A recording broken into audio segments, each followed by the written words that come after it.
So here is my my skit, my opening skit. Okay. Let me what do you have a think? read through it. Mhm. So it's a skit about two very beautiful trans women.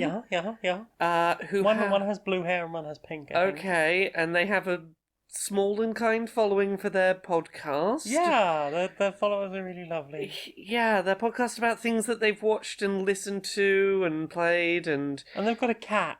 yeah, and they're in a polycule and have a lot of and have a lot of board games. Yes, and cuddles. They get cuddles a lot. What? I like to think that they seem like the kind of people that do a lot of puns. Yeah, and where did you come up with this definitely fictional idea for a skit? Well, It's you definitely see, creative that you've come up with. You're not the only literary genius in this family, you know. Yeah, I'm very proud of your creative ability here. You definitely have come up with something that's fiction, and definitely fiction. Definitely created something here. Fiction, yeah. That's definitely how fiction works.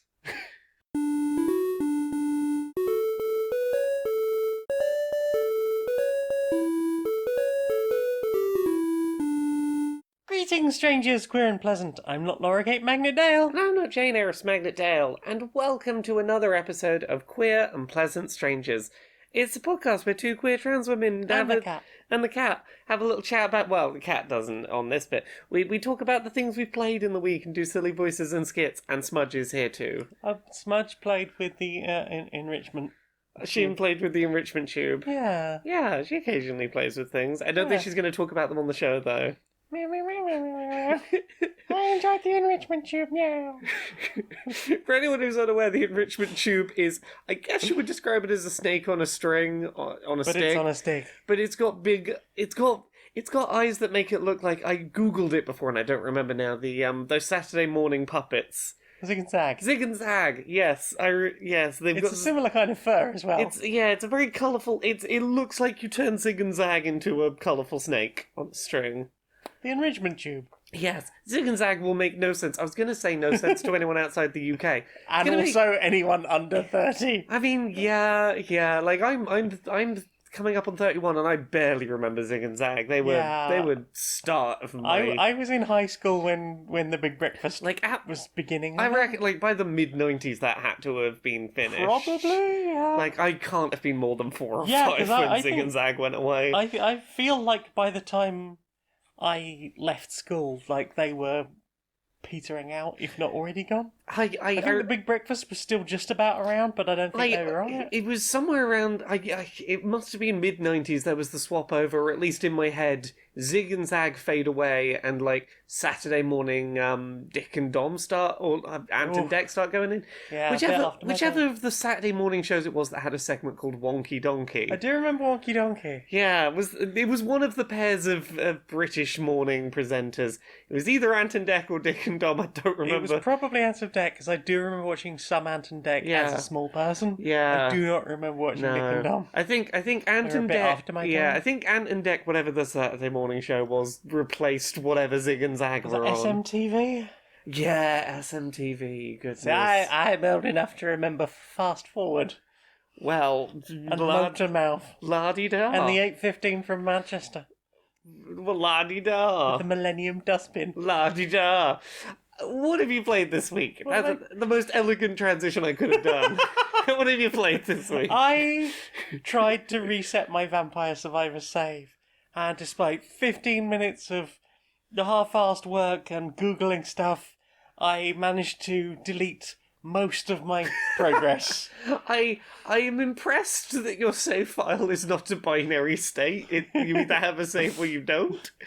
I had to go into so many different folders. They're like, yeah, try this folder instead. Try this, yeah, and completely uninstall this and make sure you've disabled your cloud save. And also go into this bit of the app data thing and go over here and do this. Usually for a Steam game, it's just go to local files and in the root folder there'll be like a .sav file and you just delete it. Yeah, but there's also like your backup SAV files, and there's also 3 different folders in the app data. And does the game not have like a button in it to go reset? No. Nope. Well, that's silly. I spent a long time, for a person with ADHD, deleting my save data, and I deleted most of it, and I was like, fine, that'll do. It's been an interesting week for playing lots of Vampire Survivors. Yeah. Like, because I've finally been getting serious into it. So Hell yeah. we've talked about it on this show before, but for anyone who either doesn't remember or hasn't heard us talk about it before, it is a game where you play as one of a series of characters that have weapons that auto hit in varying directions. Like a whip might hit to the left and right. You might have some sparkles that shoot up and down. Garlic that radiates out from you in a circle. And enemies come at you, and you run around trying to kill all the enemies and not take damage while attacks auto happen, but then it becomes ADHD dopamine heaven as billions of things melt and numbers flash everywhere and everything dies and you're amazing. Yeah. And coins. Yeah. So, like, we've both been playing fairly similarly this week. Yeah. You mostly reset your file. I tried. And I had played like 40 hours of this game, but I'd never really actually gone in and looked what are the objectives I'm supposed to be doing that will unlock me more content. Yes. I'd just been sort of jumping in without any real direction and watching numbers go up. Numbers do go So up. you knew what you were doing and were replaying through it, and I was like, okay, I'll finally actually do the things that unlock shit. Mm-hmm. How has that been for you? Watching you do that has been very I cool. was going to say, how's your replay been? I've been really enjoying it. It's been nice to feel like there's progress still to be made. Yeah. While we wait for another update and possibly the 1.0 release. Yeah. Because they're, like, according to the roadmap, we've actually gone beyond the roadmap. Yes. There's stuff that, like, was never gonna, like, that was never listed on there, or was hinted at in a later version of the roadmap. That was Queen Sigmar. My understanding is the next major update is 1.0. Like, Yes, I believe so. Yeah, and yeah, there's a lot in this game. Like, if you've never checked this game out, it's like £2 on Steam. £2.9p. There is so much video game in here for a game that is that cheap. Oh yeah. For the people who are like, oh, I want more video game for my money, you get so much video game for your money in here. Mm-hmm. Oh. Yep. I've played an awful lot of this game. I've been experimenting with just how broken can I make this game, Yes. and I think we've probably hit it. I think you've probably hit it. In a single run, I managed to get 1,611 levels. Yes, and then several million gold. Yeah, I think I hit like 17 million gold by the end. You could have kept going, but we're like, nah, I'll leave it here. That's enough gold do. for me. I don't want to Bezos about it. I think at 17 million you have mildly Bezosed it. No, there's no billions. Do you have any idea how long it would have taken me to get 1 billion gold in that game? I think anyone who has 17 million is already in the bourgeoisie category. I'm going to distribute it between all of my characters. They'll all get golden eggs. But yeah, this is a real neat video game. Oh yeah. I'm kind of glad I spent as long as I did sort of just messing around in it, because it's meant that, like, when I had this urge to come back to it, I had so much ahead of me that was new that I did not know still ahead of me. Mm-hmm. Like, I was like, okay, I know that I can only enjoy it as a thing that I'm unlocking new stuff in once, so I'm gonna really save that for a good occasion, and oh my goodness, everything's opening up and I feel so powerful. So powerful. You had your first session where you hit 200 levels in a single run? 250. Nice. Well, actually, no, I think it was 280 by the end. Nice. I very quickly died when death arrived, but like 280. That was pretty good. Yeah. I'm getting there. Yeah. And like you've got most of the characters unlocked now. You've done like there's only 2 things left to open, I think, in your collection. 3 things left in my collection. I don't know whether playing as that new character that I unlocked tonight will be one of the 3 things. Or that trouser. Yeah. I don't know. Question mark, we'll see. Yeah, I got 3 things left in my collection to do. And then I will unlock the character that, to my understanding, will be the thing that breaks the game somewhat. I mean, you still have to use her correctly, but she's definitely the most powerful in the game. Yeah, and I am excited. I want to have runs that go for hours, yeah. I will teach you the build that I use for ridiculous Queen Sigmarness. Yeah! Limit to 3 weapons.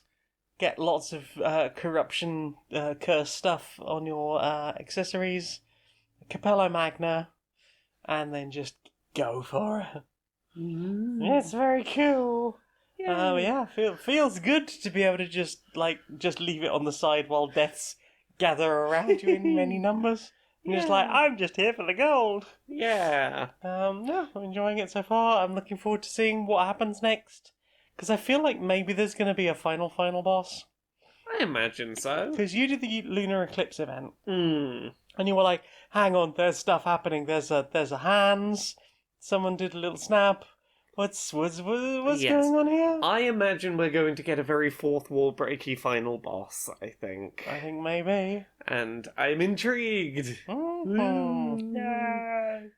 Yeah, I'm very excited to see what else happens with that game. And if nothing else, I think we've definitely got our money out of that. Oh, agreed. What else have you played? Well, I'll talk a little bit about this. If you want to hear more about it, there is a lengthy accessibility episode about it. I've been playing a bunch of The Last of Us Part 1 on PS5, the full-price remake of the 2013 game. So, general thoughts, if you already own The Last of Us, and you do not have any accessibility needs that make it difficult for you to play, you do not need to pick up this remaster. It looks shinier, and that is probably going to be the difference for most people. If you don't already own The Last of Us, this is a very nice version of it, but, don't have FOMO if you already own the game, and... You could probably get a cheaper second-hand copy of the original. Exactly. That being said, the accessibility support in there is really nice. It's a shame that it's not being added to the older versions of the game. It's only in this new version. That is a bit of a shame. But most of the accessibility stuff, if not basically all of it from The Last of Us 2, is ported over. Basically everything works the same as it did in that. All of the praise that I had for The Last of Us 2's accessibility stuff basically carries over. But also it's tempered by a year or 2 years of progress since then. Well, here's the thing. It is, all of the stuff that is exactly the same as it was in The Last of Us 2, I basically have no complaints about, other than, for a game that they touted as a ground-up remake, there's a lot of things where it's like, okay, you didn't stop to go, maybe we tweak this tiny moment to account for the new accessibility settings working properly. There's a few... It feels like they have placed a very good set of accessibility settings onto the design. It doesn't feel like The Last of Us 2, where it felt like that stuff was baked into it from the start of the design process. Which I get it, they want it to feel like a faithful remake, but it feels like they could have done a little more to integrate it.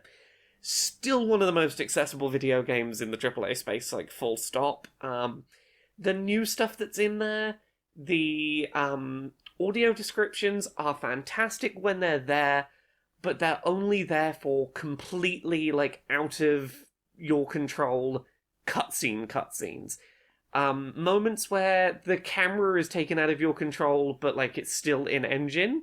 Those are not audio described. There are no audio descriptions for any gameplay moments. There are no audio descriptions for scripted events where things are happening at predictable times that they could have audio described, but it's not technically a cutscene. And that's a real disappointment. And again, I'm glad that the audio descriptions are there in the cutscenes. It is a step forward beyond what The Last of Us 2 did. But, more of this. Yeah, more of this. The Last of Us 2 was really easy to praise because everything it tried for, it really fucking nailed. And this is the first thing that Naughty Dog have done where it's it's good that you put it in, but you didn't do it perfectly first time. And, there is room for critique there. I mean, it feels half-assed from what I've seen. The way I feel like it's best put is, if you're someone who is largely buying this because you've heard that it has audio descriptions and you're used to other forms of media that have audio descriptions fully throughout, you will probably be very disappointed by how little of the plot is audio described. You're out there? Yep, just counting. Okay. Just checking everything. It's all fine, sorry. Okay. Just for me. Okay. Yeah, it's one of those things where, if you buy this because you've heard the game is audio described, it is disappointingly lacking in that regard. Also, I'm very curious to hear what people end up thinking about the fact that for deaf and hard of hearing players who are following subtitles, there is haptic vibration of the spoken dialogue through the controller as an option, so that you can feel pacing and delivery and intonation of lines, which really interesting idea that I am not fully equipped to rate whether it's well executed or not, but I'm very curious to read other people's thoughts on it. Mm-hmm. Yeah. What about you? What have you played this week? What else have I played? A bit more Dead Cells, really. Yeah, how's that? Not a huge amount. I finally finished a run on PC, got all the way through, killed the king, or the hand of the king. I did it again, so I've now got 2 stem cells, or whatever they're called. Yeah. I found some new weapons I quite like the look of. I've unlocked a couple of costumes. I'm quite enjoying the HEV suit from Half-Life. Yeah. Do you like that orange and black combo? Because it's iconic for Half-Life, but also you don't see yourself wearing it in Half-Life. You just know that that's the thing. Yeah. That's quite a nice combo. Yeah. Yeah. So enjoyed that. Not really much more to say about it from last week. It's still a good game. I enjoy the fluid animation. I've enjoyed having low difficulty settings and just feeling like a bit of a badass and just enjoying all the rolling and dodging and attacking and feeling like you're someone competent at Dead Cells. Woo! It's fun to feel competent at video games. It is. I kind of wish Pedro had a mode like that. Right. Of just do you want to feel like kind of a badass? There are so many video games where I'm like, please, just let me feel like the badass that I thought I might feel like when I watched the trailer. Yeah.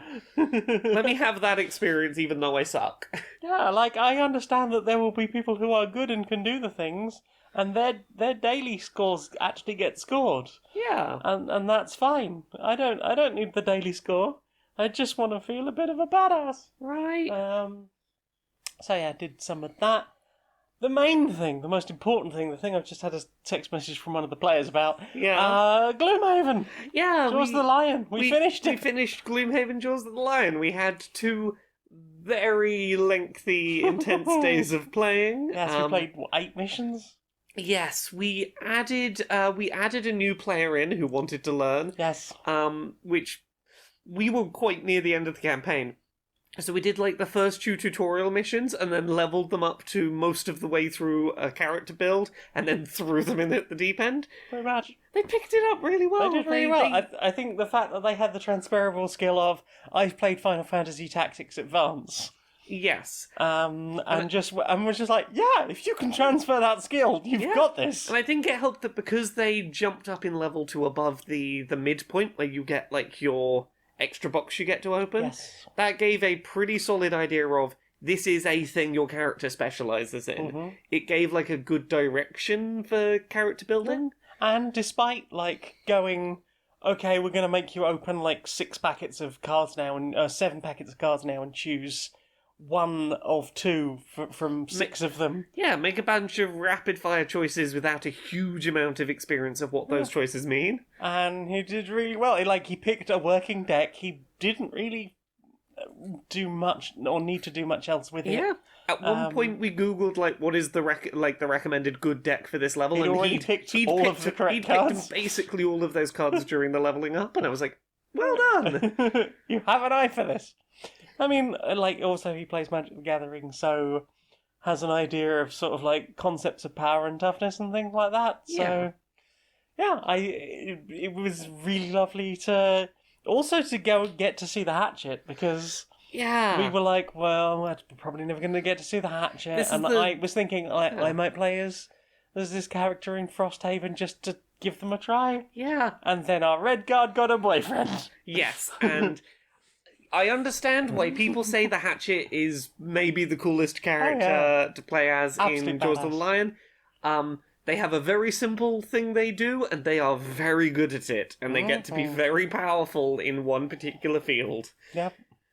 And it was. We had a nice time. There were a couple of There were a couple of really interesting missions we came across. Like, the Hatchet's loyalty mission Yes. is so... Hang on. Ooh. Spoiler warning, spoiler warning, spoiler warning for Gloomhaven Jaws of the Lion. Skip forward like a minute. It's incredible. It's completely different. Yeah, it's so completely different. You've got 3 of your party members separated, not taking part in the combat, having to like keep a crowd on side and keep them cheering for the Hatchet, who is soloing a bunch of enemies, and you're trying to like keep the crowd cheering so that they give a bunch of stat buffs so that the Hatchet can be like solo murdering a bunch of stuff. It was really And cool. if you can get just enough like to the edge of the crowd and they can get close enough to the wall, you can heal them while they're doing the fighting. Yeah. But you can't directly interfere in the fight, otherwise the crowd turns. Such a neat concept. It was brilliant. It's such a like oh of all the like different ways to do games in Jaws of the Lion that we've had, I think that was the most unique and interesting. yeah. And I'm really glad that was part of our last session of playing. It was a really nice little shake-up. We got through all of Jaws of the Lion with only 4 unencountered city cards. So that was timed perfectly. I think there was only 1, maybe 2 we had to redo. Yeah, I think we did pretty well. We had, like, that last session had a really good mix of, like, some very grindy, like, difficult dungeon crawls, some quick dash, like, go, quick, find the objectives, like, try and keep it under control, get out. Some, like, there was a lot of, like, different feeling things in that last batch, and...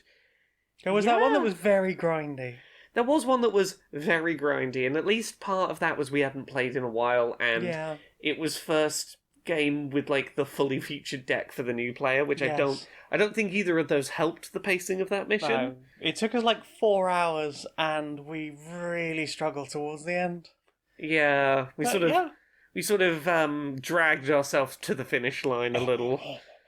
But and then that final mission was over a lot quicker than I expected. It was, but it was still It was very epic. I don't think it was a bad final mission. Oh no, I think, not at all. I think by the time we got to it, several of the table had really started to click, like, aha, we can do this, and that synergizes with you, and...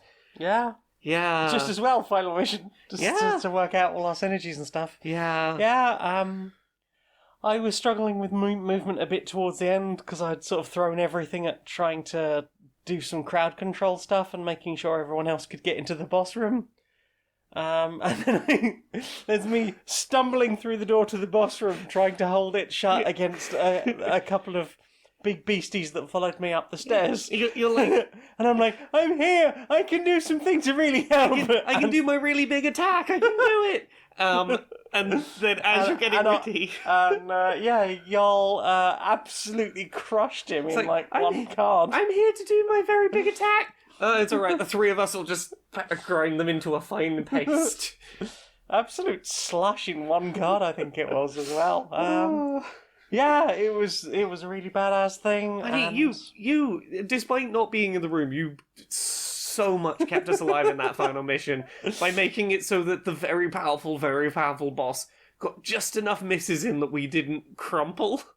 Yeah. And not only that, but like everything else that was missing as well. Like by the time we hit the final mission, I had within about 6 rounds managed to fire 8 curses into their deck. Yeah, you were on nothing touches the party duty. You leave my party alone. We are untouchable. You are. You're the great. I would be curious to have a look online and see, like, if anyone's done like homebrew with those maps. Just fun missions to do, like little solo missions to do. We have lent our copy to the other 2 people we were playing with, because obviously our Hatchet only played like the last handful of missions. Yeah. But yeah, I think they're gonna probably have some fun trying some stuff out. Yeah. Maybe trying some different characters, and seeing some of the rest of the plot. But yeah, it was surprisingly easy to reset the whole box. Yeah, it took a minute, but like it was very manageable. Yeah. And Very it sad. was, and everyone helps, sort of doing their own character stuff. But yeah, I'm so ready for Frosthaven. And if I find out we're not in that first wave of Frosthaven, I'm going Gloomhaven. Yeah. Maybe, Yeah. maybe. We'll see how long, like, they're talking about if it is second wave. But maybe not. Maybe we will get it by UDP this year. We will see. But yeah, I really enjoyed it. It was nice to do something all together. Alternatively, I might just run some D&D for us all. Yeah. That might be quite fun. I mean, we have many things we can do to pass the time until Frosthaven arrives if we need to. We do. We have many adventures we can do as a team. It's so weird considering that I had written Gloomhaven off from the very first time I'd seen stuff about it, despite watching a couple of very in-depth reviews, going, it's a dungeon crawler, I'm not interested. It is everything about D&D I hate, the constant dice rolling, fight, murder hobo. I don't want my D&D to ever be this. Oh, I don't want my D&D to ever be that. I never want my D&D to be this. It's so much more interesting with those cards, though. Right. Like... and that's the thing, is I think... If we could find some way of, like, doing D&D combat, like, the actual dungeons sections using Gloomhaven cards and characters, and then, like, all of the like, town stuff is, like, roll d20, influence people, chat to people.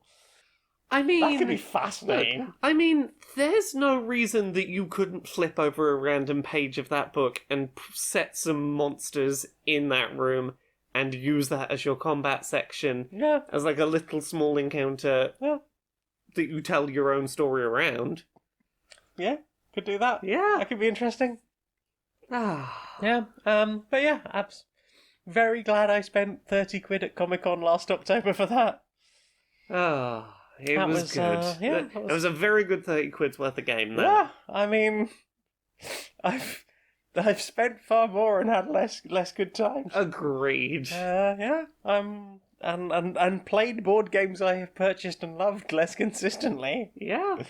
Yeah, really good. I would recommend Gloomhaven Jaws of the Lion to anybody who is interested in some fun action RPG stuff with a group of friends. I hear it works very well in 2. Probably, we had a good time in 3. Yeah. Wouldn't want to play it in single player, I don't think. I don't think so. I know they recommend playing as 2 characters, so... Yes. Two-hander would be an absolute arseache to deal with. Mm. On top of that, being a solo player, running all of the monsters and stuff. It would be a lot, yeah. I think we ended up with quite a nice thing where, like, our Red Guard was like, hey, you know, I've been, like, just playing for all this time, and now there's 4 of us. Like, I'm getting used to, like, watching what you do and how you do it, and I will do some of the put things on the board and help move monsters around. Yay. And stuff while I do the, like, health monitoring and status effects and all that stuff. Yeah. Yeah, it's been a really nice experience to just do all that together and have that little group and have that whole experience of going on that adventure together, and I'm very excited for Frosthaven. Same. You've really 180'd from I'm not sure about Gloomhaven at all to well, I've played the little mini prequel and I want to play Frosthaven, and also maybe we pick up Gloomhaven Maybe too. we pick up Gloomhaven because I'm not sure I can wait for Frosthaven. Yes, good experience if you can get it a good price. Fully recommend. What about you? I got a couple of things to very quickly rattle through. Rattle. I played some of the Splatoon 3 Splatfest premiere, which is the little brief time-limited demo they did for Splatoon 3. Yeah, you had a sword, didn't you say? Yeah, I had a cool paint katana that was pretty cool. Uh-huh.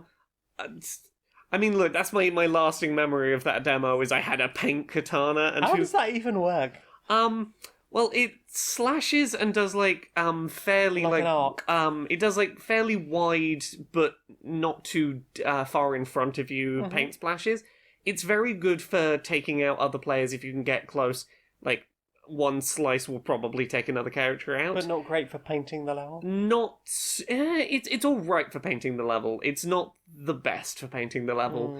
You can do quite good, like, jump and then slash to do an overhead that goes thin but far, that you can then slide along, so it's very good to make a big straight line, swim through it, pop out, slash a character, be zipping around the level that way. What was your preferred weapon class from 2? I was always Splat Roller. I like the rollers. It's a good one.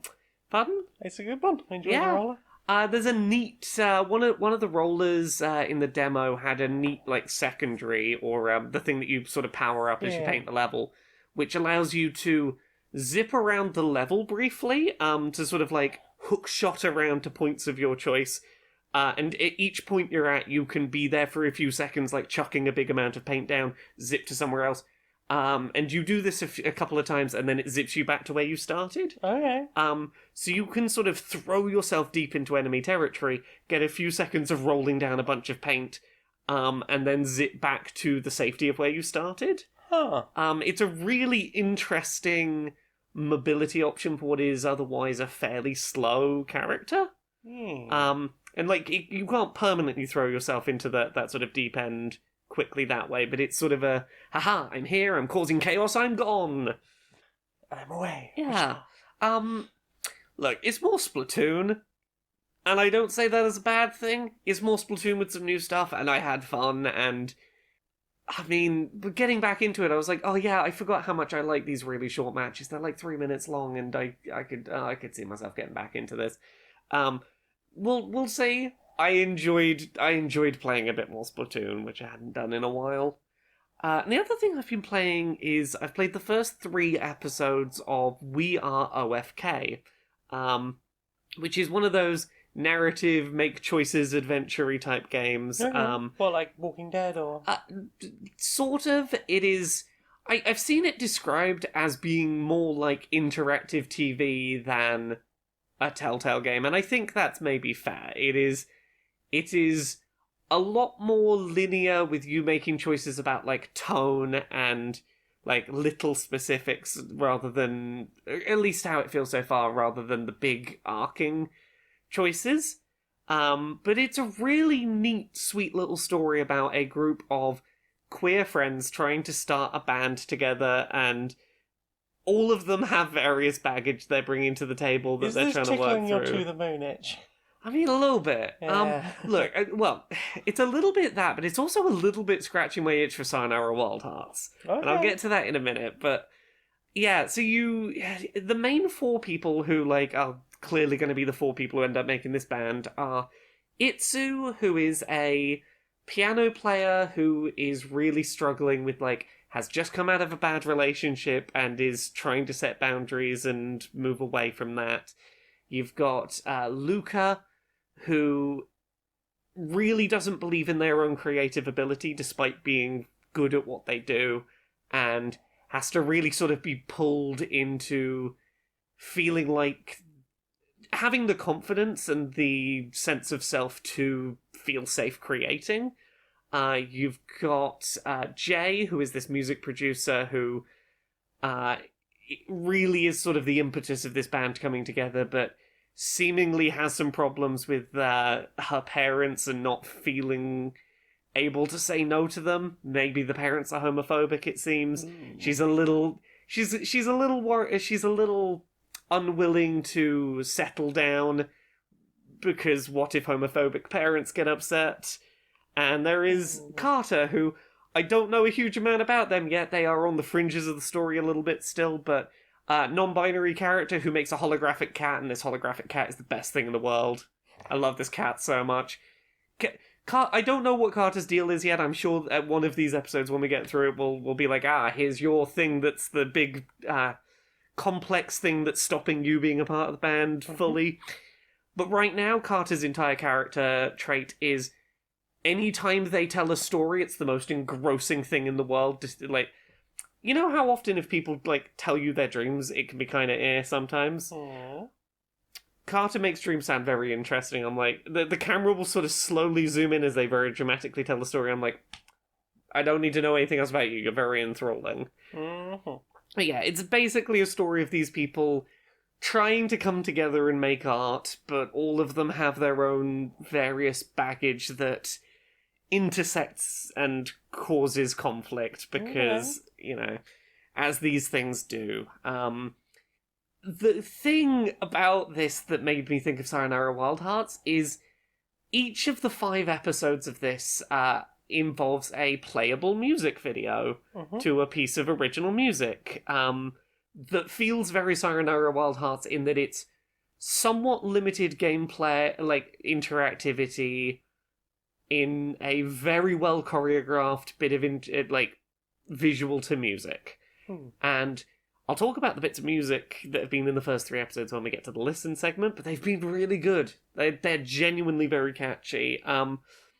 My understanding is that the band in this, or the band that's made the music for this, is going to be a band going forward after this game happens. Like, the 5 episodes of this are basically serving as their debut EP, and I'm like, yeah, no, this is a really fucking engaging way to get me to listen to 5 songs from a new band that hasn't made music, hasn't published music before. You've achieved that successfully while telling a neat little story.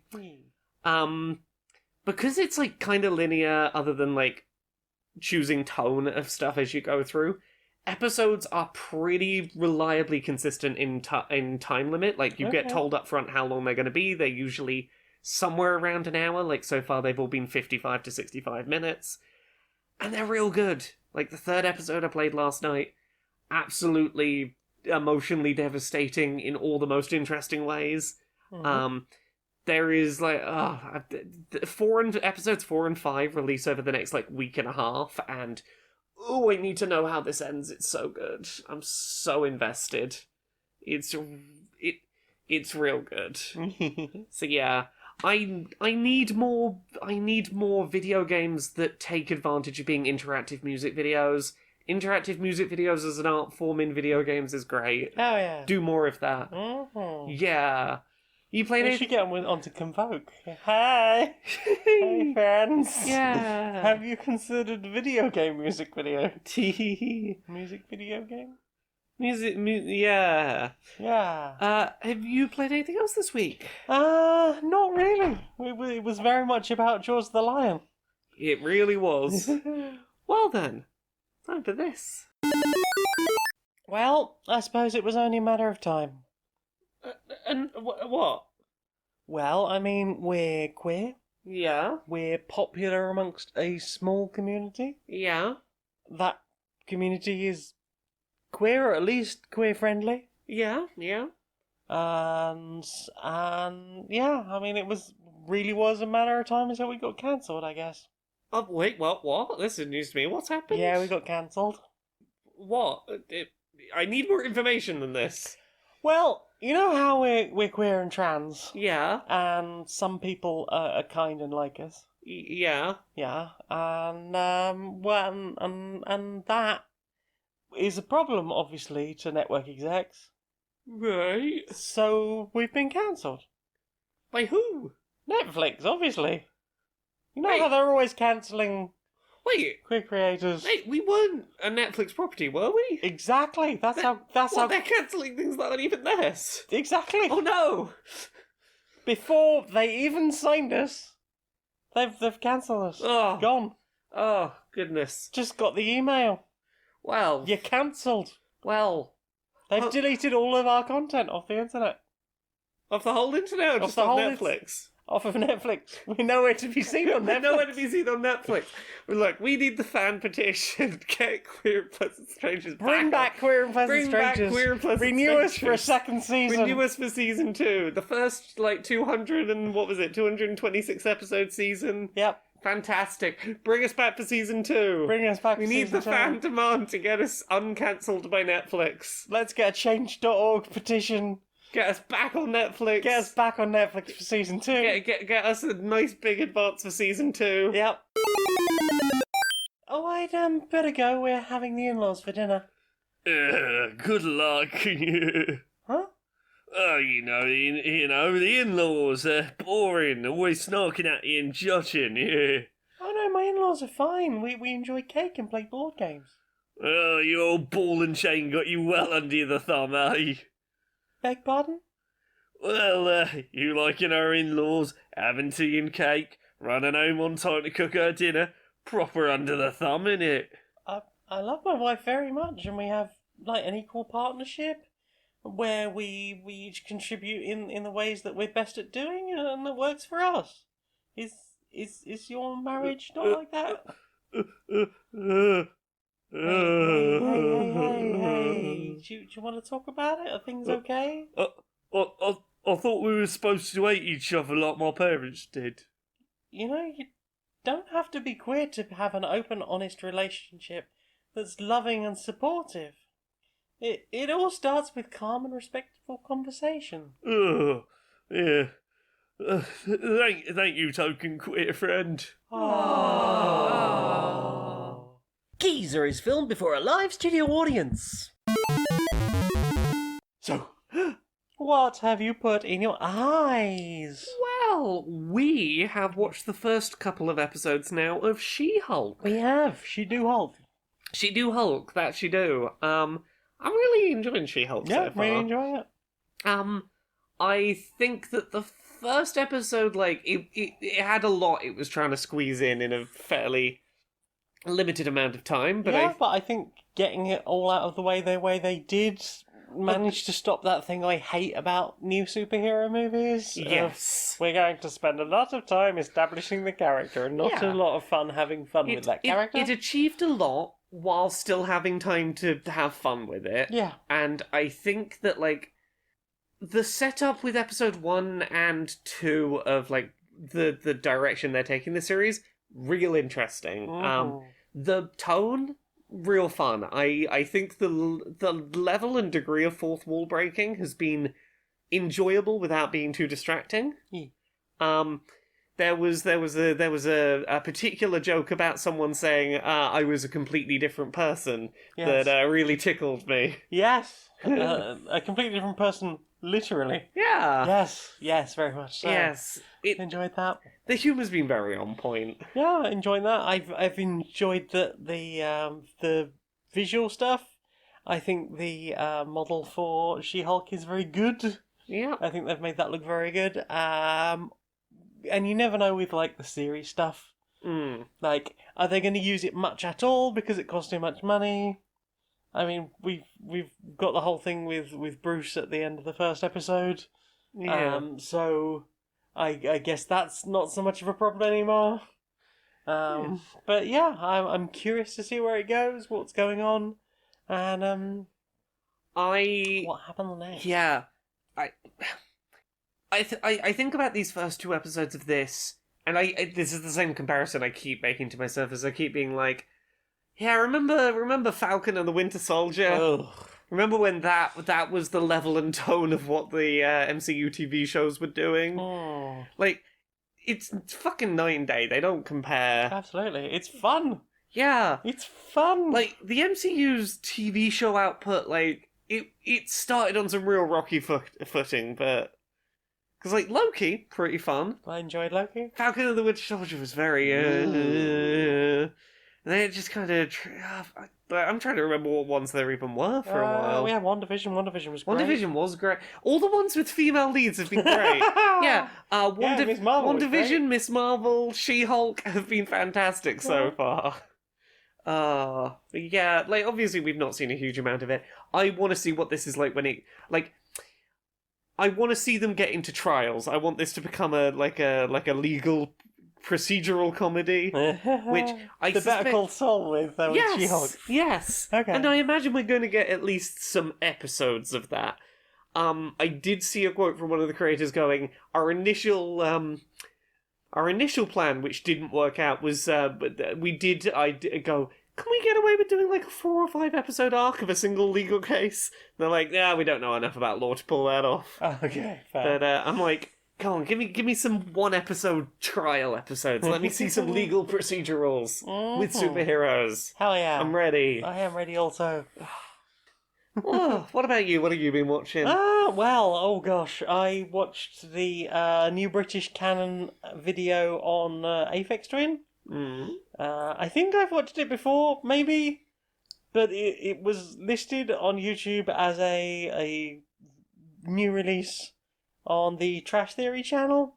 It's a 36-minute and 51-second long video about a fixed twin, rebel, liar, and electronic pioneer. Ooh. I have a very weird relationship with Aphex Twin. I kind of like some of the music. Yeah. Part of the problem is a lot of it I was put off by living with just the most awful housemate who was like just they always wanted to hold something over you constantly, and if it was I know a particular type of music that you don't better than you, and was as much of a someone who likes to lie and make shit up about stuff to make themselves sound more interesting as Aphex Twin. Yeah, it was not a great combination to live in that house.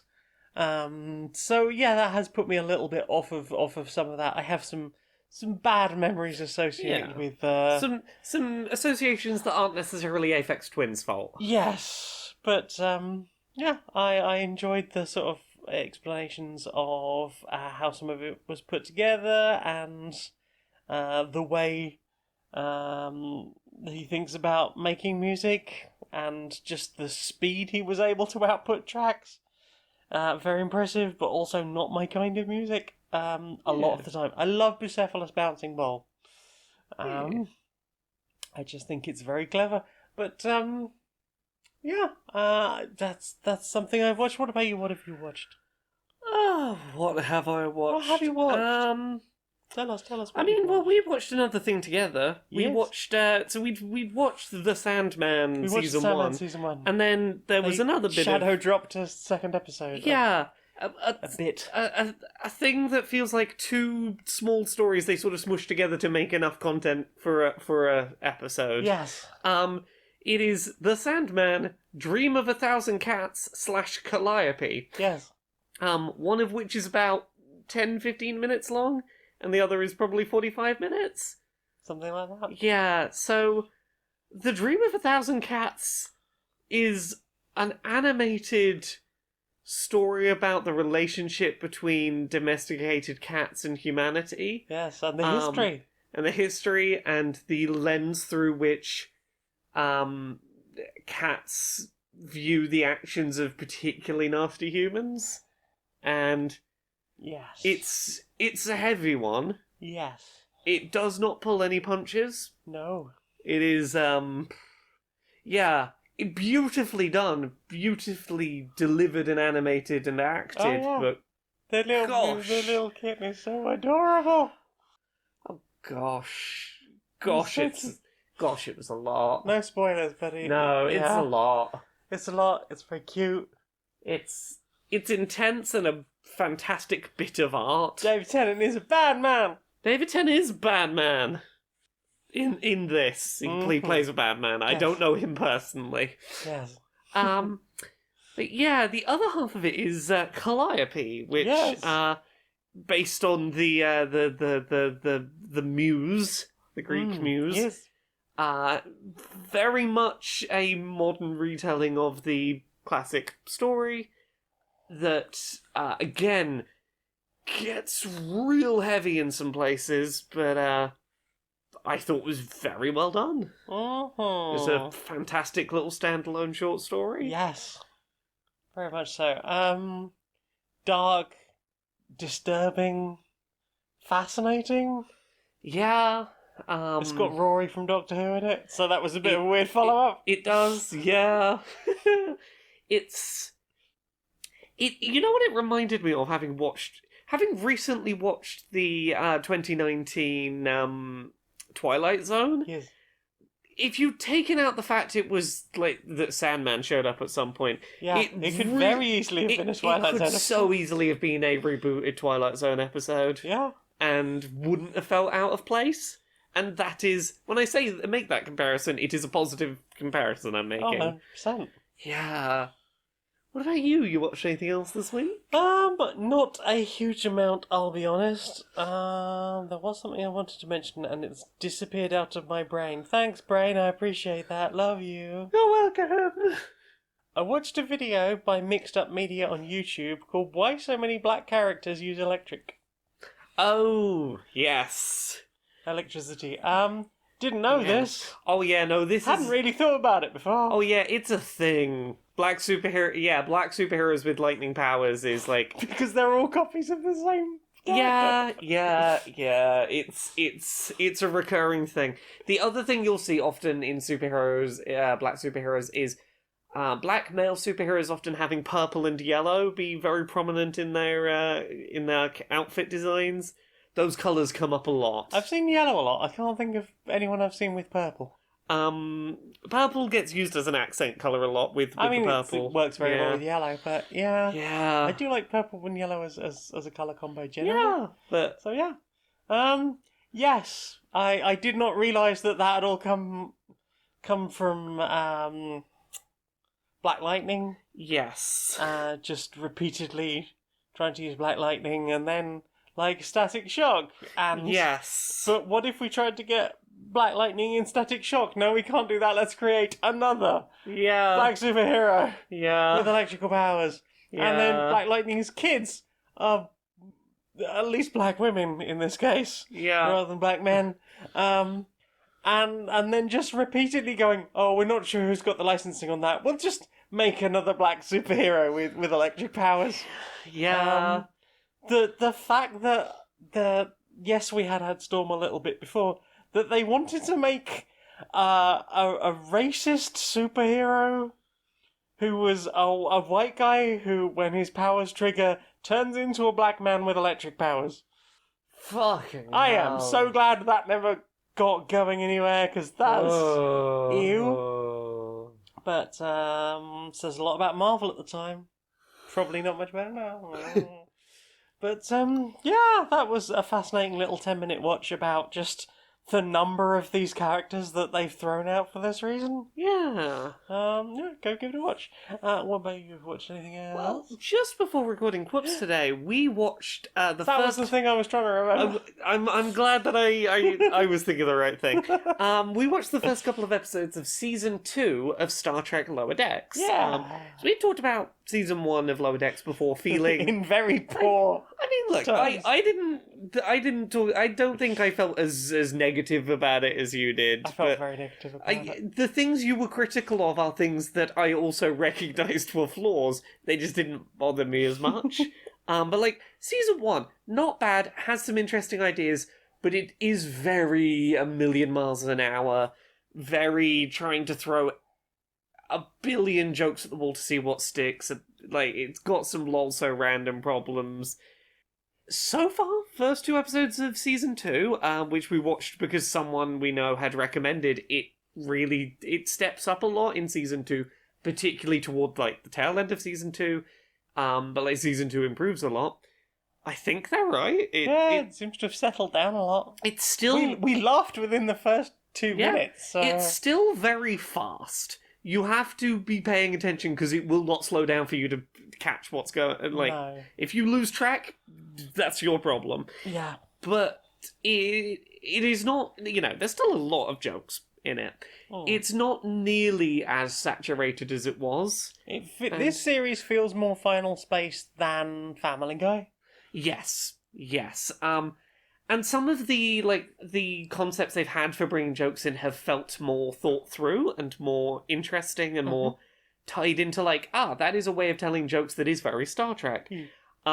Minus spoilers for episode 2 of season 2, they introduce a member of the crew, the first Starfleet member that is, what's the species called? I can't remember the species, but the species the whole, that talks in Darmok and Jalad at, when the balls fell. They all they talk in memes. They talk in memes. They talk in colloquial reference points that make sense if you know the thing being referenced. Yes. And that makes so much sense to bring into a modern comedy Star Trek. Yes. Because you can do you can make meme references that are contemporary to the real world be something that makes sense as a punchline. And I'm like, yeah, that's a really smart way of blending, like, the kind of humor pacing you're trying to go for with existing Star Trek lore. Yeah. That felt really creative. Also, just glad to see them back. Yeah. Lower Decks has been doing a good job thus far at, like, revisiting stuff that Star Trek has sort of left to the side. Yeah.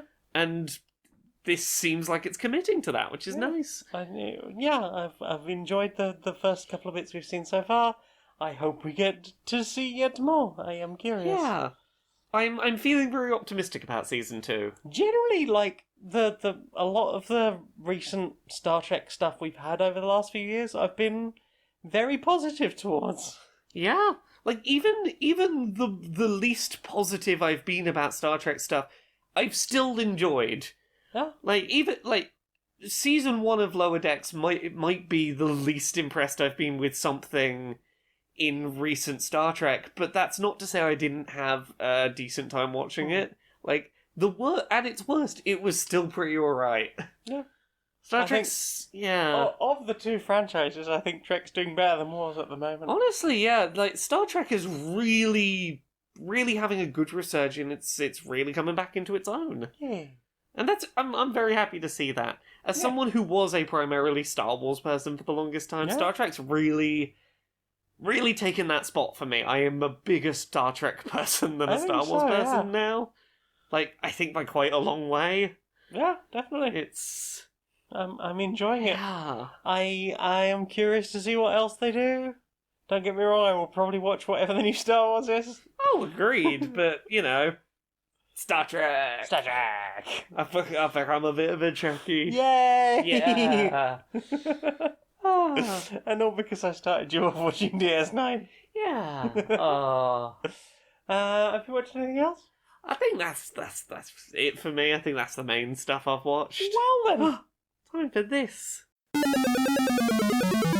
Laura, got any sponsor? Who's our new sponsor? Well, do you have a little pretty kitty? We do! Is that little pretty kitty not so much of drinking out of the bowl that we purchased? I mean, the bowl is very convenient. It will continue filling over time from the big tank, but she really doesn't like the bowl. She doesn't like the bowl. She doesn't like the bowl. What if there was an alternative? What if she'd taken instead to drinking out of people's glasses as soon as they put them down? She's very much done that. She wants to drink what the people drink. She Bowls, wants to people drink don't. what the people drink. I think it's a case of, she looks at us drinking out of cups and goes, that's where the safe liquid is, that's where the humans drink from. Why would I drink from this? The humans aren't drinking from this. I mean, she drinks out of the toilet, so I'm not sure that logic that logic doesn't follows. necessarily go, but she does want to be drinking out of cups like the humans. She does. Yeah. But I mean, there's a risk of her spilling and breaking glass and Yeah. me still finding bits of it 6 months later. Yeah, that's never good. Well, what can we do about that? Because and also, hopefully this will prevent her drinking out of our cups too. What's the solution? Introducing Kitty Cup. It is a specially designed cup that has a suction pad on the base so it won't get knocked over. And they can have their own cup just like the humans. Oh, she got a little plastic cup. She's got a little plastic I cup see that she's doing she's not drinking out of that either. Oh. She's not. But she is sitting in the box. I mean, that's something. Kind of a win. Yeah. Oh. What if I put the kitty cup down and go, oh, this is my drink for later. I'm looking forward to this, and then I put it down. Maybe if we wash it out, put some fresh water in it, have a sip, and then put it down. You're a might person full of fantastic ideas. Well, you too can be a person full of fantastic ideas and a kitty cup. Head over to kittycup.lol.net and enter the code Q&PS 226. I remember this from last week. I double checked. So yeah, that's the code, that's the place. Go and do the thing if you want to do the thing. You'll get a discount of some kind, probably.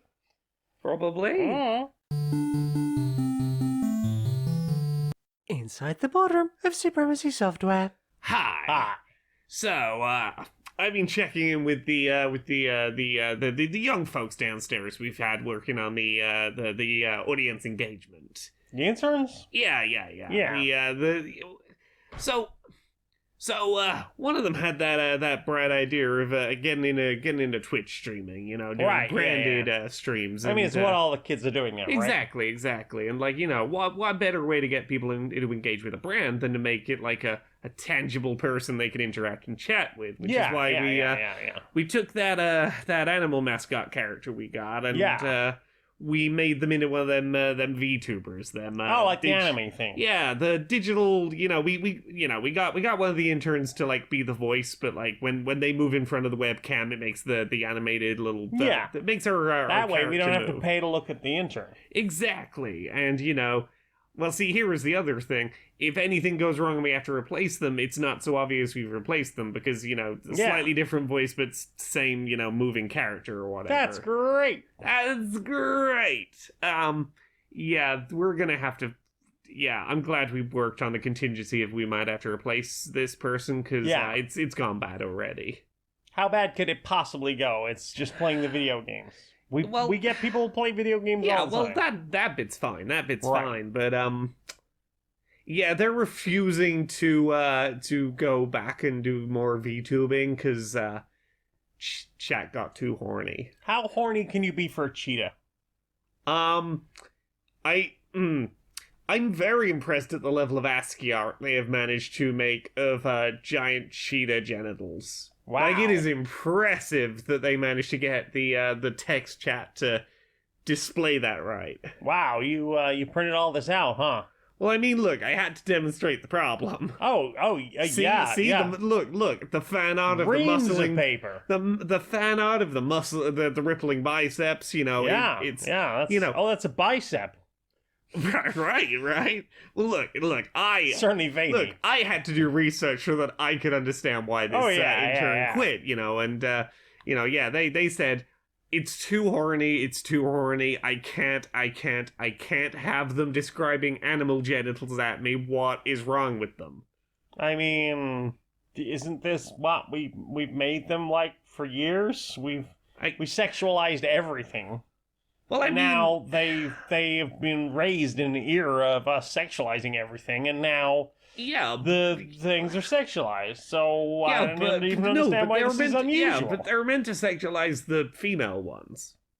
Yeah, I know, but there's all different kinds of sexualities. I mean, I know that we spend huge amounts of money, stopping that kind of thing. But but sexualize the women.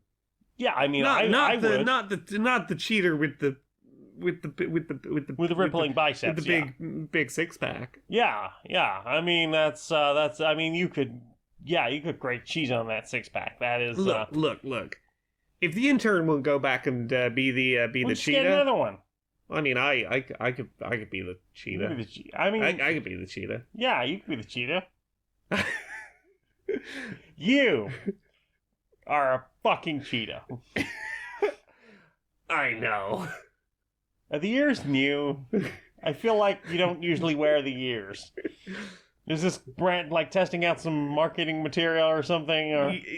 Let's say yes. Cool. So,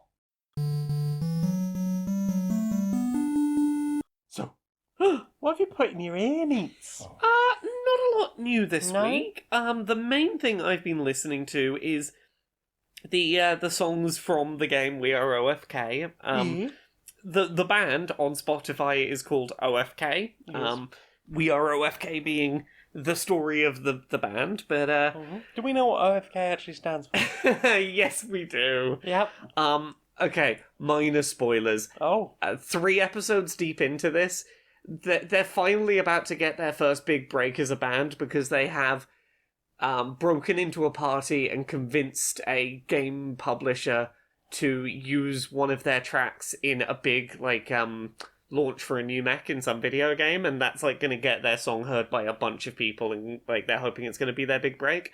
They hadn't named the band at this point, and this director they're bullshitting to get their song in the game goes, that's wonderful, send me an email, I'll be looking out for it. What's the name of the band? And the person freezes in the headlights and goes, oh, fuck. And they're like, what? OFK. OFK. It's well, like I can't remember what they say, but they say something that sounds like OFK, and they're like, oh, it's Japanese. Don't worry about it. It's fine.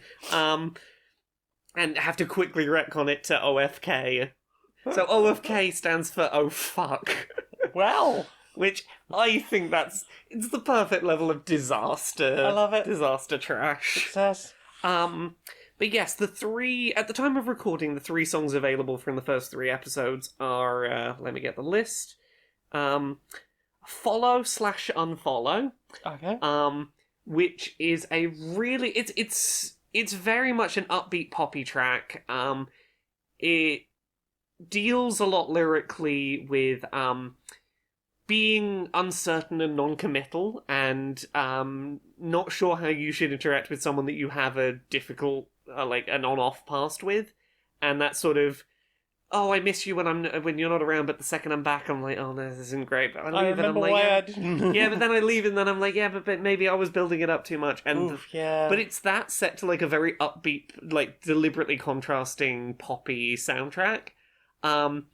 The end has this really, really catchy hook. That the lyric is something about I don't know if I'm screaming or I'm dancing or I'm crying or I'm dancing, and it goes back and forth between these two really wild extremes. Like the vocal delivery on that is really good as it builds to this sort of frantic crescendo. Mhm. It's a really neat track. Yay. The second one is called Fool's Gold, and is a much more like laid back track. It's got a sort of lo-fi beats to relax and study to vibe, but with a bit stronger of a beat to it, a little bit stronger of a beat, about struggling with self-identity and not being sure who you are and what you want to do with life, and not having confidence in, your sense of self. And sort of trying to fake it until you make it a little bit. And then the most recent one, which I got to check the name for, it's Infuriata, which is a kind of darker and more like a little bit more defiant track about not feeling. How do I put it to words? It's a track about feeling like everyone else is having it easier than you, and feeling like someone said, hey, you make a choice about what to do, and you make a choice, and then they get mad at you for making a choice, and that's sort of like, what do you want from me? Do you want to just tell me what to do, or do you want me to make it? This is why I'm afraid to make choices, because you tell me to do it and then get mad when I do. Like that sort of conflict. Yeah. They're all really good tracks. Like, Yay. there is yet to be a track I didn't think was, like, really, really good. The music videos for them are pretty fantastic, too.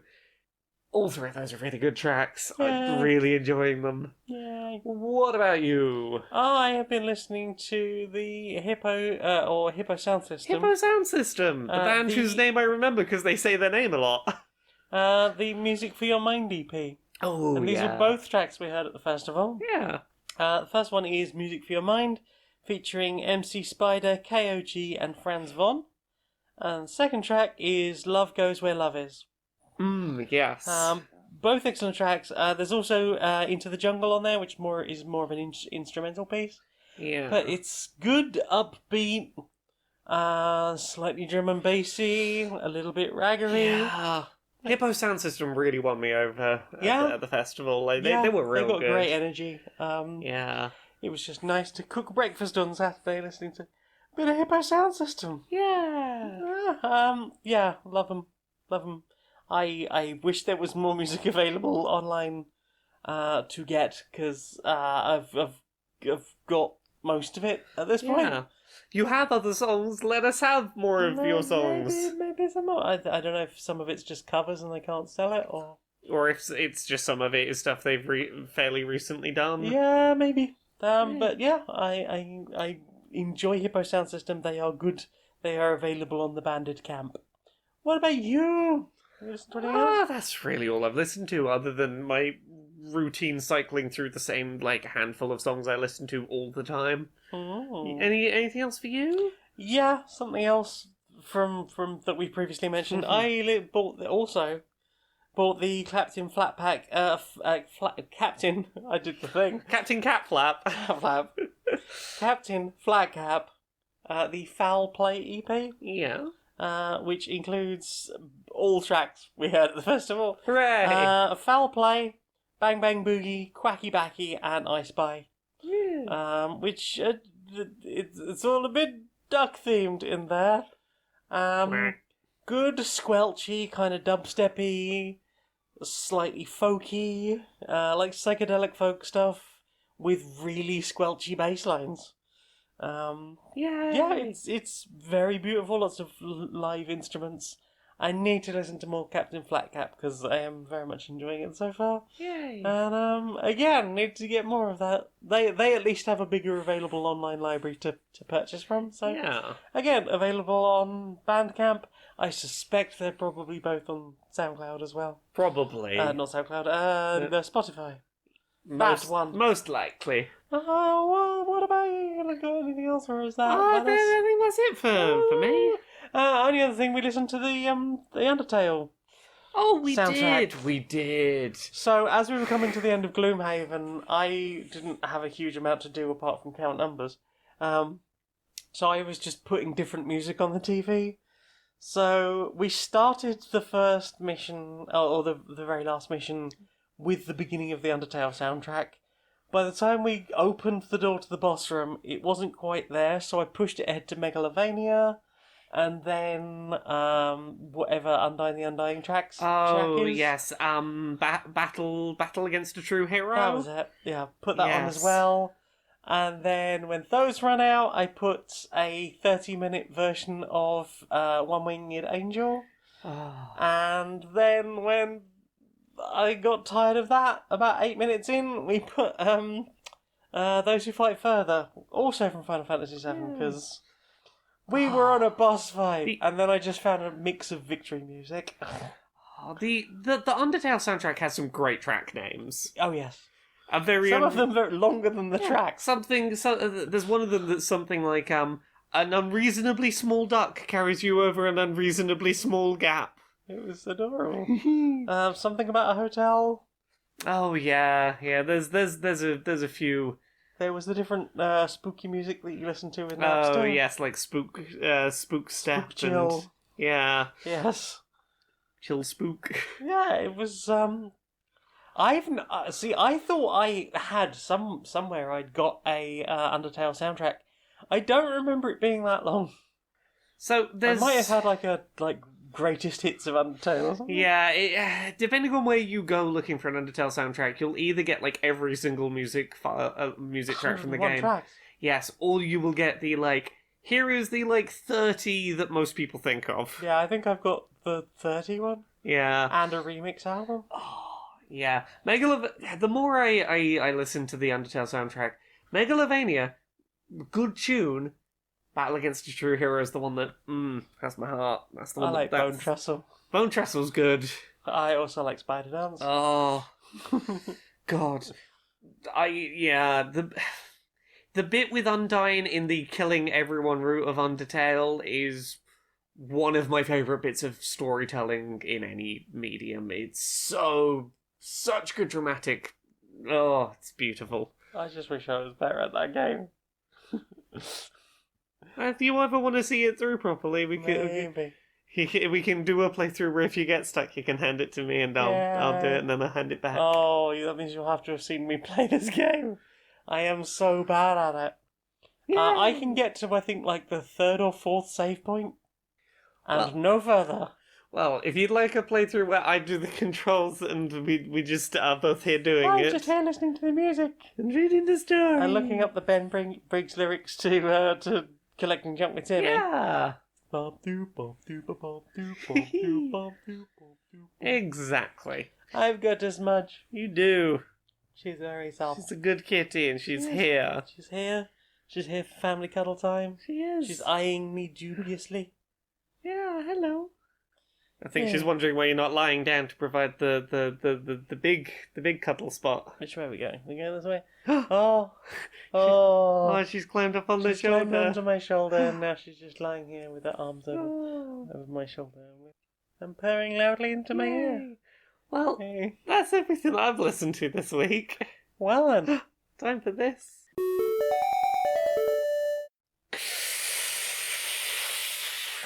Do you want some of that? Yeah.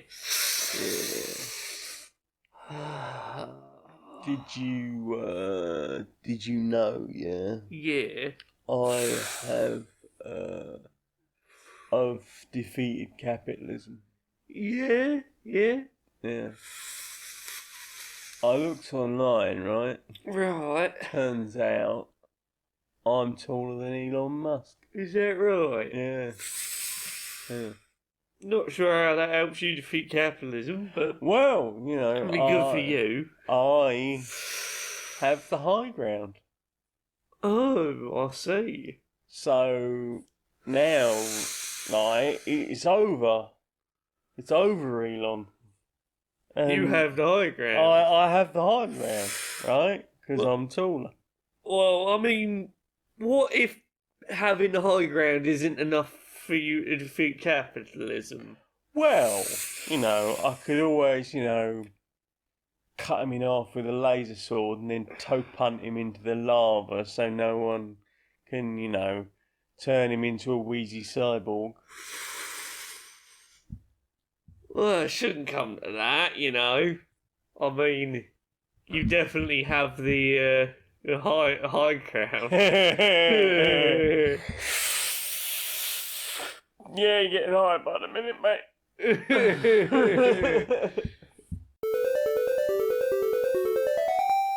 Right, Timothy. Tim, my boy, my lad, my dude. You ready? I've been in this industry for 60 long years. You've made that face turn. Everyone's really excited for this. So we're going to need a new gimmick. What have you got, Timmy? What have you got for us? Well, I was thinking maybe I could be like really surprise people, be big and strong, but maybe go with like a butterfly theme. Butterfly thing. Yeah, yes, sort of- it's already been done by Gareth the Butterfly Butterson. Well, maybe my gimmick could be board games. I could throw board game components. I could distract them by reading the rules of a board game manual and then do a big punch. Already been done by Rodney Smith. Rodney Smith's been doing that for years. That's his whole thing. Okay. I could be a postman. I deliver you this letter while you're reading the letter. Ooh, chokeslam. Unfortunately, very much like the postman, whose joke slams. Oh. Very popular he was. Yes. Oh, goodness. I really should have realized the postman's gimmick was being a postman. Who joke slams? I mean, yeah, who chokeslams? That's very unfortunate. What if I was like well, I don't know. I've got to be a bit more elaborate. Come on, what have you got, Timmy? Timmy, you're killing me here. Okay. What if I was a baker who specialized in cakes large enough to hide other wrestlers inside, but also I was an interior decorator, so I had to decorate the ring at the same time as like bringing the cake in for someone to jump out of. Already been done by the decorating baker boo boo. The decorating baker woo. Exactly. Oh no! He did this years ago. He did this years This is his ago. whole thing. I Glitter everywhere. Clearly don't know my history. What about if I was Come on, Timmy. What have you got? What if I was a wrestler whose entire gimmick was simultaneously being both a big capitalist CEO, Yes. but also like secretly in my spare time being a revolutionary fighting against the bourgeoisie. Yes, the and- middle class socialist did it way back in the 80s. Also known as Thatcherite by night in his later years. Come on, Timmy. Goodness. Come on, Timmy. There must be Goodness. something. Come on, Goodness. Timmy. What's in your brain, Timmy? Timmy. You're killing me. What if my gimmick was being the wrestler? There's only one wrestler and it's me. That was Chestnut the Wrestleson's whole gimmick way back in the 1940s. What's wrong with you, Timmy? Timmy, have you got nothing original? Nothing at all. Come on, Timmy. Oh yeah, what if I do all of those wrestling concepts at once? I am a baker who is also an interior decorator, who is also a postman. Oh, who is like also... the Everyman. We've all seen the Everyman, Timmy. Come on, Timmy. Something new and original. The Everyman was last year's gimmick. Come on, Timmy. What have you got? What if I was a wrestler with no original ideas? I love it. The unoriginator. The sham. This is really bad for my ego. What about that? We could make that your thing. The crushed ego. What's the opposite of an egomaniac? An egosomniac. Something like that. I don't know. Something. Come on. Timmy, I think this is great. I think we've got a whole career planned out for you. Timmy, this is going to be amazing. We'll be the biggest thing since nobody had any ideas. Nobody's going to have no ideas like you've got no ideas, Timmy. It's going to be amazing. We're going to go so far. You're going to go all the way. You're going to beat the shit out of Vince McMahon in his own ring. It's going to be amazing, Timmy. Timmy, you're going to do the thing, Timmy. Oh, they won't even be able to take it away from you because it's not even original. Oh, Timmy, they won't be able to copyright that. Vince McMahon won't be able to make millions off of that and be able to treat you horribly. Oh, it'll kill him, Timmy. It'll finally kill him. You'll finally have destroyed Vince McMahon, Timmy. It'll be amazing, Timmy. I love you, Timmy. Kiss me. Mwah. Do you know what I want to see more of? What do you want to see more of? Social justice warriors. Social justice warriors? Yeah. All right, Larry. Oh, Barry. How you doing? Oh, a little bit of a frog in my throat. Yeah. Know how it is. Yeah, you know. Goggling sandpaper. Yeah. Or something like that. Something like that. You been up so much, mate? I've been thinking about having to think about how people get hired for jobs. People get hired for jobs. Well, I thought they did random drug testing these days, mate. Well, I was thinking about hiring practices. Oh, hiring practices. Yeah, misunderstood, mate. Yeah. I was just thinking about, things that seem very sensible until you scratch the surface of them a little bit and then realise the problems with them as they are. One of those being like the idea of, hire the most qualified person for the job. On paper, seems like a fantastic, there's no qualifiers you need for that, nothing you need to work around. Best person for the job with the most experience gets it, but the problem you get into really quickly there is realising that that advantages certain types of people more than others. What you classify as most qualified will probably involve things like, did they go to a better school, which they had a better chance of getting into because they went to a private school before that, which means that they come from money. Which means they probably had opportunities to do work experience at places, or even get their first job in a place. Yeah, a big one that I'll point to a lot is internships, unpaid internships. A lot of industries, the only way to get any experience at all is unpaid internships, which you can only afford to do if you have someone paying for you to survive, which is a luxury that not everyone has, so that you can then go, I have more experience than the other candidates. Well, especially, with a lot of companies having their head offices or their main offices in very populous cities, very expensive to live in, the kind of people that can afford to either commute in or are already close enough, to get to these places, already have the advantages, probably. The fact they can afford to do that for free every day, they, as you say, mate, it's definitely a degree of nepotism, probably. Yeah, and look, part of it, in a lot of creative fields where, the only real way to get a foot in the door is to do a bunch of unpaid work often. Yeah. You get, if you're purely screening for who's had things published or, has had work with, that they can point to publicly, are the people who can afford to take the time to do things that are unpaid to get that initial step through. And, who's felt safe enough to, take the chances, make the leap and and dare to dream. Yeah. With knowing that they can just fall back on, going back to family or, just... Yeah. Or even just to spend the time making an unpaid portfolio to use as samples. And, in a perfect world, you get the person most qualified for the job to do the job, but also, you've got to be aware of the fact that new people will not get the experience they need to become experienced candidates if you don't give them a chance to get their foot in the door, if you don't give people that first opportunity they can point to later. And, it's important to recognise, the importance of giving people who don't have those advantages a chance to demonstrate they can do the work. Yeah. Yeah, absolutely, mate. It's a disturbing time, isn't it? It really is. Fancy a hug? I would love one, mate. Yeah.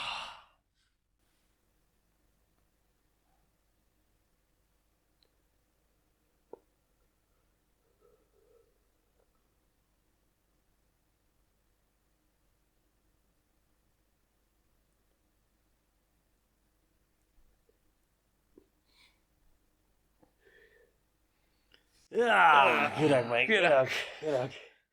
Alright, I think I'll go have a bit of a sit down, I think. Oh, sounds lovely. Nice.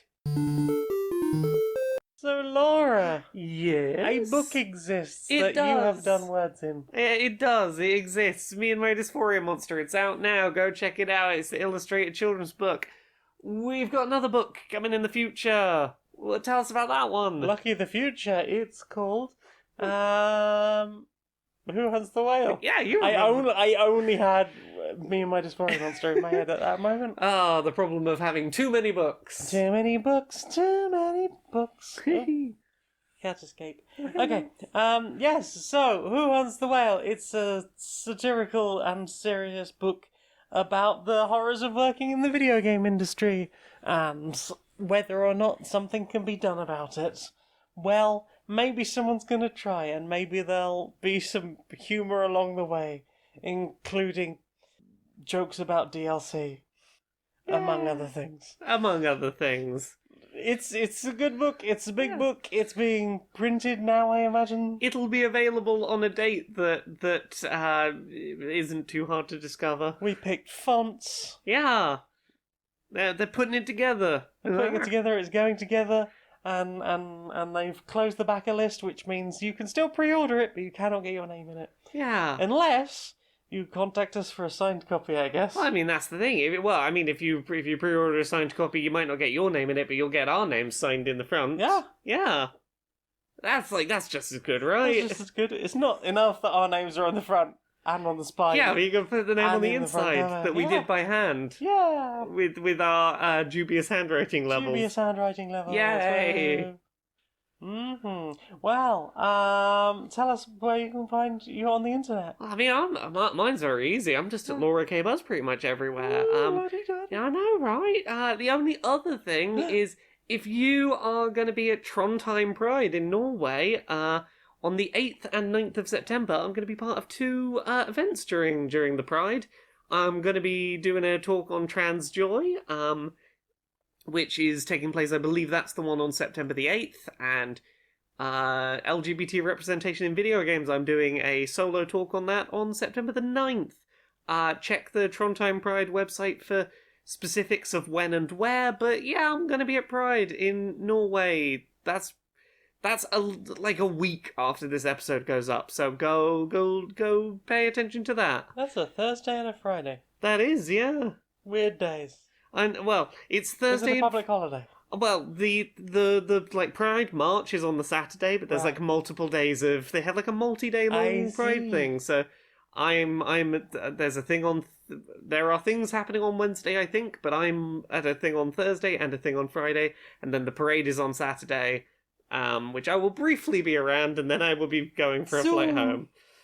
So yes, say hi if you see a person with blue hair that you think might be me in Trondheim, and go, "Is that Laura? Couldn't be. This is Norway. Laura's not in Norway." There's no way she's here. There is a way I am there. I'm at Trondheim Pride. What about you? Me, well, I can be found, all my things are at linkter.ee/Janiac, JANEIAC. That's a Linktree link. It's a linkter.ee. Yeah. My most important one is patreon.com/stonedmonkeyradio. As little as $1 a month will literally save my life and help me pay all these expensive bills that are now happening. Yeah. And if collectively everyone can help me with $1, I would be much more financially stable. Woo! What else? I got t-shirts over at Redbubble. We've got all sorts of things, and you can enjoy them. And I make music under the name Bedroom Programmer. That's good. Also, I edit Accessibility, which is for Laura, and you can watch it on her YouTube channel. Yeah. And the next one is very long. Also, it has new music now, what I did right. Yeah. Yeah. Go check out like the 20-minute long episode that's gone up this week. You did great. I love you. I've slept. I love you. Please sleep. Please sleep. I will sleep when I'm finished editing this episode. Baby. A couple of hours. Sleep. I would like sleep. I love a bit of sleep, me. I'm good at sleeping. I'm a quality sleeper, me. Nobody's thinking that. Until next time, be a stranger.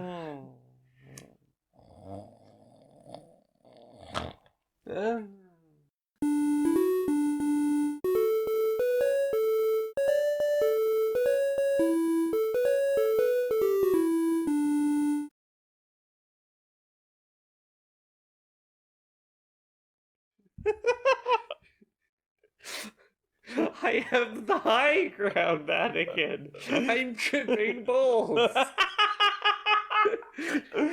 I've got the high ground, and I'm rushing my tits off, mate.